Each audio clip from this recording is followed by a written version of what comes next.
오늘 주신 하나님의 말씀은 누가복음 11장 1절에서 13절까지의 말씀입니다. 한 절씩 나누어서 교독해 보도록 하겠습니다.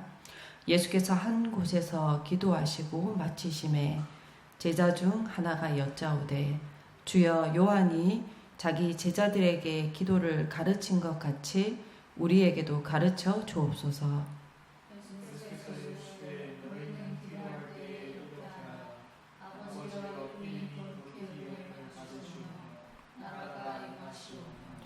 우리에게 날마다 일용할 양식을 주시옵고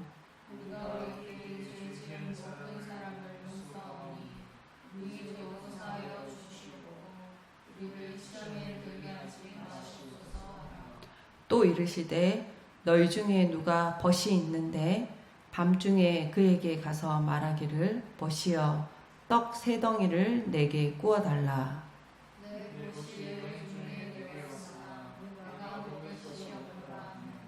그가 안에서 대답하여 이르되 나를 괴롭게 하지 말라. 문이 이미 닫혔고 아이들이 나와 함께 침실에 누웠으니 일어나 네게 줄 수가 없노라 하겠느냐. 내가 너에게 말하노니 비록 곁에 머리나 있으면 일어나서 주지 아니할지라도 그 간청함을 인하여 일어나 그 요구대로 주리라. 내가 또 너희에게 이르노니 구하라 그러면 너희에게 주실 것이요 찾으라 그러면 찾아낼 것이요 문을 두드리라 그러면 너희에게 열릴 것이니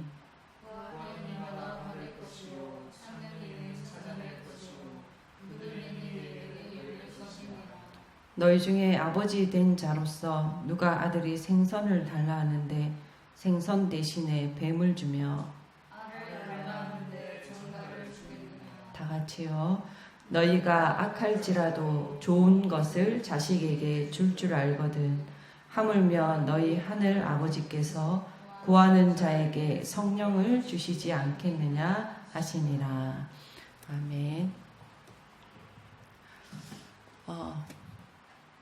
우리가 이렇게 어린 시절 교회 학교부터 이렇게 생각해 보면 기도를 제일 처음에 어떻게 배웠던 것 같습니까?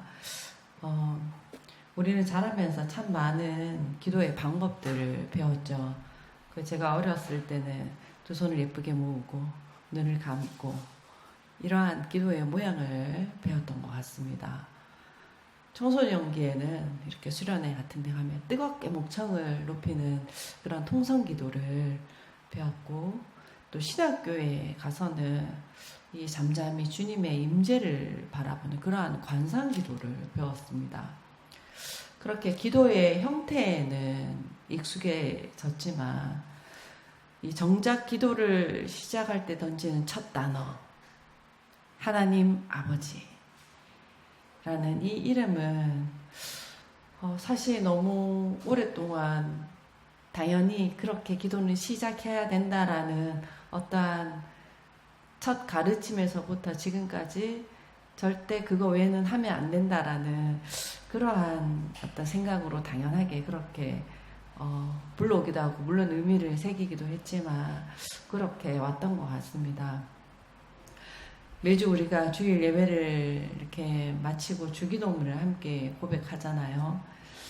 이 주기도문이 정말 중요한 의미의 기도길래 같이 한 목소리로 고백을 하는데 그런데 이 기도문이 담고 있는 그리고 하늘에 계신 우리 아버지라는 세 글자가 담고 있는 그 무게와 신비를 이것만 끝나면 이제 예배가 끝났구나라는 그러한 마음에 순식간에 이렇게 지나쳐 버리기도 했습니다. 습관처럼 외우던 주기도문은 사실 우리 어떤 기준 그리고 세계관을 완전히 뒤흔드는 새로운 세상으로서의 초대장이라는 사실을 좀 잊고 있었더라고요. 오늘 본문은 기도를 가르쳐 달라는 제자들의 요청으로 시작됩니다. 제자들은 세례 요한의 제자들처럼 엄격한 금식과 이 처절한 회개의 기도를 기대했거나 또는 바리새인들처럼 어떤 화려하고 종교적인 어떤 격식을 갖춘 그런 기도를 약간 기대했을지는 모르겠습니다. 그런데 예수님이 열어주신 기도의 세계는 완전히 달랐습니다. 예수님은 단 한마디로 기도의 문을 여십니다. 오늘 말씀에 뭐로 시작하죠? 아버지요. 예수님이 하나님을 아버지로 부르기 이전에는 어떤 나의 나의 어떤 열정, 때로는 내가 가진 어떠한 것으로 엎드려야만 하는 그런 두려운 존재가 하나님이셨습니다. 그런데 예수님께서 하나님을 아버지, 아빠라 부르게 하시잖아요. 아버지여 이름이 거룩히 여김을 받으시오며 라는 이러한 구절은 어떤 지배나 통치가 아니라 목자가 양을 품고 기르는 그러한 돌봄의 맥락입니다. 그래서 사실은 어렵고 난해한 우리가 그냥 일상적으로 외우고 있어서 그냥 지나쳐 버리지만 이런 어렵고 난해한 이 구절을 이렇게 문득 한 번이라도 생각하면서 고백했으면 좋겠습니다. 아버지의 이름이 우리 삶에서 가장 소중히 여겨지게 하시고 우리를 품어주시는 아버지의 친밀한 돌봄 속에서 우리가 살아가게 하소서. 이렇게 하는 게 사실 조금 쉽지 않나요? 그러니까 아버지여라고 부름으로써 시작하는 친밀한 생명 관계 자체가 바로 하나님 나라가 되기 때문에 하나님 나라가 임하시오며 라는 그러한 예수님의 기도가 바로 이렇게 또 이어질 수밖에 없겠구나라는 묵상을 하게 되더라고요. 그런데 우리는 이 아버지의 관계와 나라 가운데 앉아서 그런데 우리의 기도를 이렇게 한번 생각해 보면 여전히 무엇을 구하고 있느냐 하면 당장 배가 고프고 삶이 고달프게 되니 하나님이 쥐고 계신 그러한 손만 바라보면서 떡을 부르짖습니다. 그런데 이러한 우리의 연약함을 아시는 예수님은 날마다 일용할 양식이라는 그러니까 평생 쌓아두고 안심할 풍성함이 아니라 딱 오늘 하루를 살아갈 수 있을 정도만큼을 기도를 통해 가르쳐 주셨습니다. 인간은 쌓아둔 어떤 떡이 많아지면 눈앞에 소유를 신뢰하느라 정작 떡을 주시는 아버지를 잊어버리는 모순적인 존재이기 때문입니다. 그래서 예수님은 우리가 떡이라는 그러한 소유 자체에 갇힐까봐 우리가 기도하면서도 양식이라는 것을 떡으로만 그렇게만 바라볼까봐 바로 이어서 밤중에 찾아온 친구의 비유를 들려주시면서 하나님 아버지에게는 더 큰 것을 구하라는 그러한 비전을 던져주시는 비유 같습니다.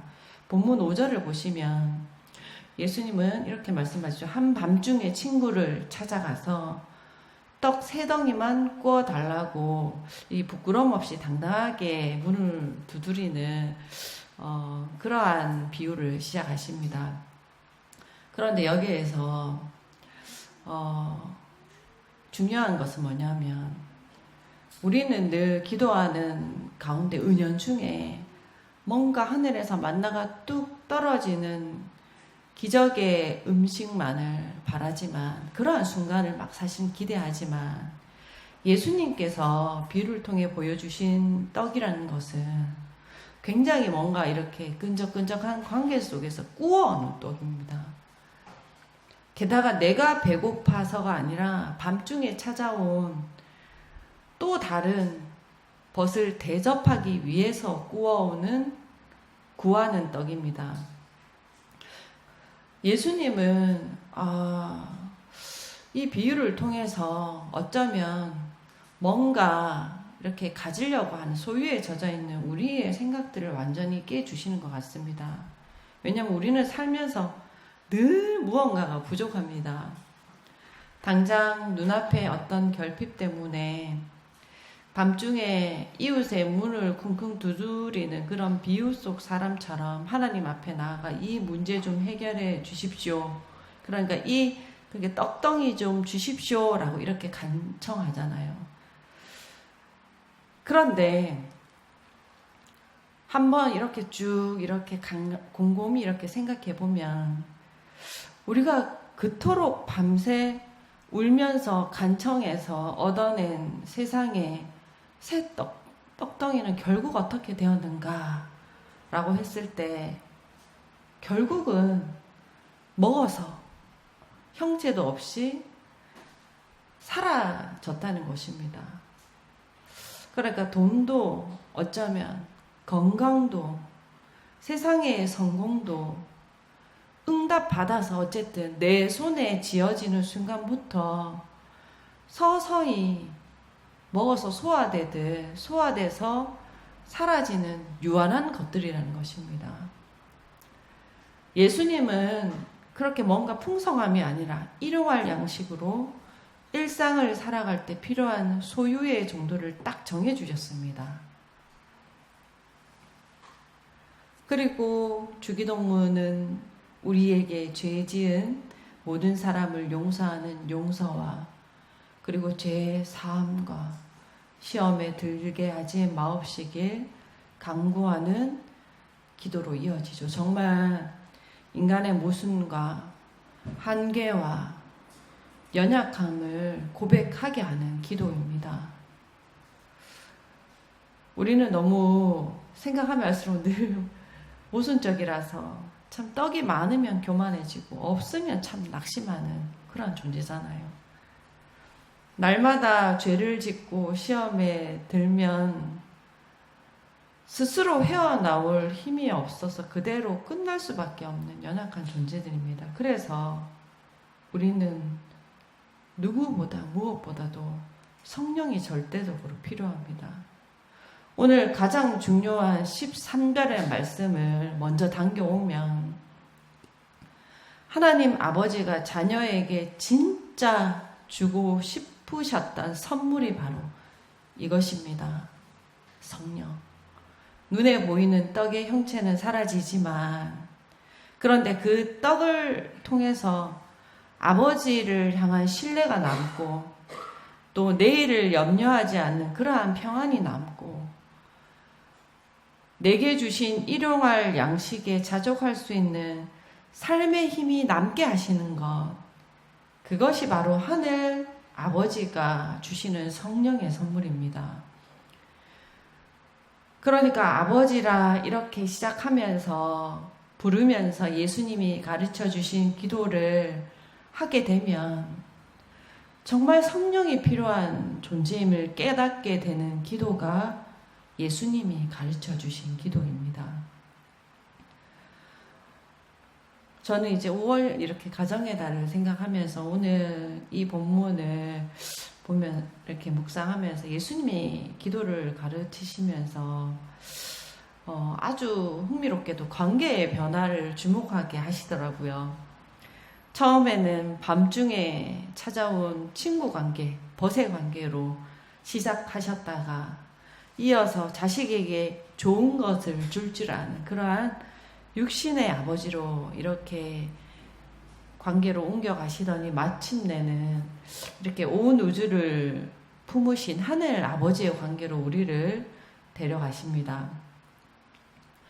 그래서 이러한 관계 속에서 생각거리가 많더라고요. 우리가 살아가면서 겪는 모든 인간관계는 결국 하늘 아버지와의 영원한 그런 생명 관계를 깨닫게 하시려는 거룩한 과정이었구나.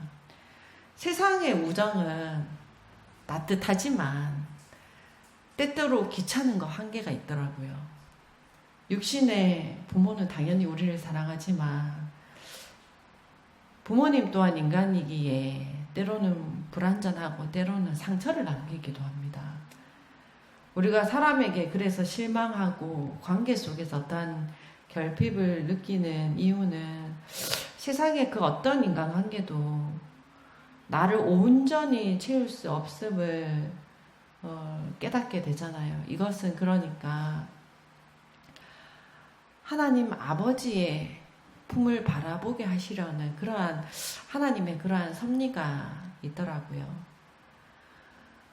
하늘 아버지께서 자녀를 정말 온 마음으로 안아주시는 그러한 돌봄의 아버지라는 것을 고백하시기까지 그 관계의 징검다리를 놓게 하시더라고요. 그래서 아버지여 이름을 거룩히 여김을 받으시오며 나라가 임하옵시고 라는 기도는 이 거칠고 불안한 세상 속에서 방황하지 않고 나를 가장 잘 아시는 아버지의 안전한 돌봄 속에서 살고 싶다는 온전한 맡김의 고백이라 했습니다.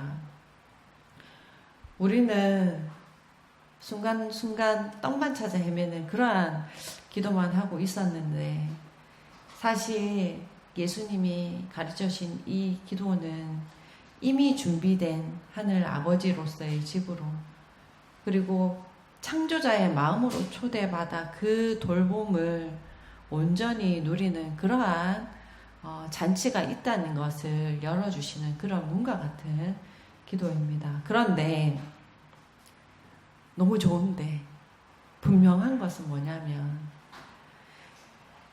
이러한 생명관계라는 것이 어떤 우리의 이성이나 어떤 교리적인 지식으로는 절대로 깨달을 수 없다는 것입니다. 오직 성령을 통해서만 이 관계에 관해서 눈이 번쩍 뜨이게 된다는 것입니다. 그래서 예수님은 13절에서 하늘 아버지께서 구하는 자에게 성령을 주시지 않겠느냐라며 기도의 정착지를 이 성령으로 딱 못 박으십니다.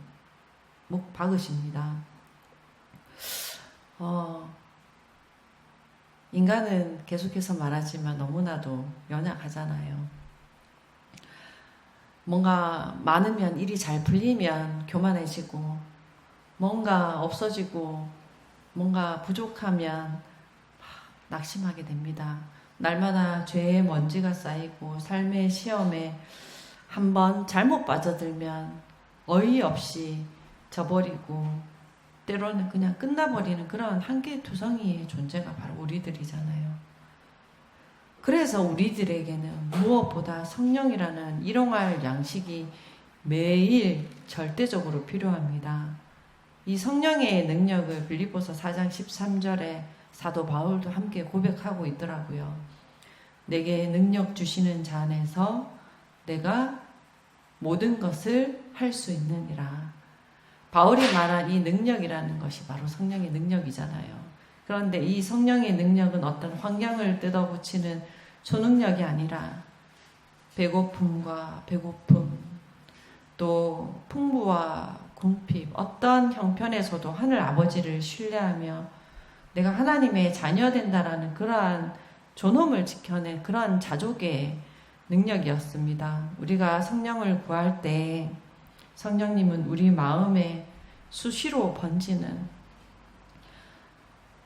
세상을 살다 보면 결국 내 곁엔 아무도 없어 믿을 사람이 없구나 라는 그러한 어떠한 외로움이 막 이렇게 번질 때 그 외로움을 몰아내시고 하나님 아버지라는 이 이름 속에는 창조자의 모든 것이 들어있구나라는 그러한 그렇구나라는 그러한 감탄사를 터뜨리게 하시는 것이 바로 성령이잖아요. 온 천지의 주인이 내 아버지이시니 내 손에 지은 떡은 비록 작을지라도 당당할 수 있는 존재의 능력을 주시는 분이 바로 성령님이시다라는 것을 가르쳐 줍니다. 그래서 누가복음 11장 14절의 성령은 우리가 흔히 뭔가 신비로운 종교적인 체험의 원동력이 되는 그러한 것이 아니라 연약하고 모순 가득한 인간이 창조주 아버지의 완전한 돌봄 속에서 매일의 일상을 자녀답게 당당히 살아낼 수 있도록 공급해 주시는 최고의 삶의 능력을 성령이라 말씀합니다. 그 성령을 구하는 모든 자에게 선물로 주시기를 원하시는 분이 바로 하나님 아버지이십니다.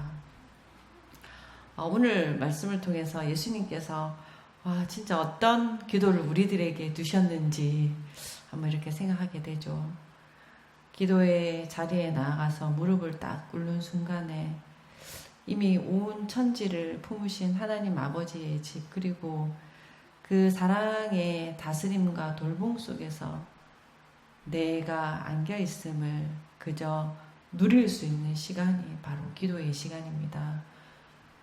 그래서 우리가 아버지, 하나님 아버지라고 이름을 부르는 순간에 다른 세상이 열리게 되죠. 예수님이 가르쳐 주신 기도처럼 내 힘으로 이길 수 없던 시험도, 또 내 마음으로 할 수 없던 용서도 내게 능력 주시는 그 성령 안에서 모두 가능할 수 있게 되는 것이 바로 기도입니다. 그래서 오늘 또 말씀을 통해서 형체는 사라질지라도 우리 영혼에, 또 우리 인생에, 우리 공동체에 영원한 이 생명력으로 남을 성령의 선물을 가득히 구하셔서 우리가 어떤 형편에 처하여도 자녀답게 당당하게 또 넉넉하게 일상을 살아가시는 그런 복된 지체들이 되기를 축복하며 함께 기도하겠습니다. 아버지 하나님, 아버지라 부를 수 있는 이 기도의 시간과 또 마음과 또 장소와 우리의 또 생명을 허락하신 하나님, 이미 우리가 구할 것을, 또 우리에게 필요한 것을, 있어야 할 것을 아시는 주님께서 아버지라 부르는 그 순간을 기대하시기에 우리에게 참 기도하게 하시는 그 아버지의 뜻을 또 예수님의 주기도문을 통하여 또 기억하게 됩니다. 하나님의 자녀되는 그 자유됨, 또 그 넉넉함, 자녀되기에 이미 풍성한 그 은혜를 마음껏 일상의 삶에서 누려가는 그것이 우리 삶의 늘 기도의 응답임을 또 기억하며 나아가는 우리 모든 지체들의 삶으로 인도하여 주옵소서. 예수님의 이름으로 기도드립니다. 아멘.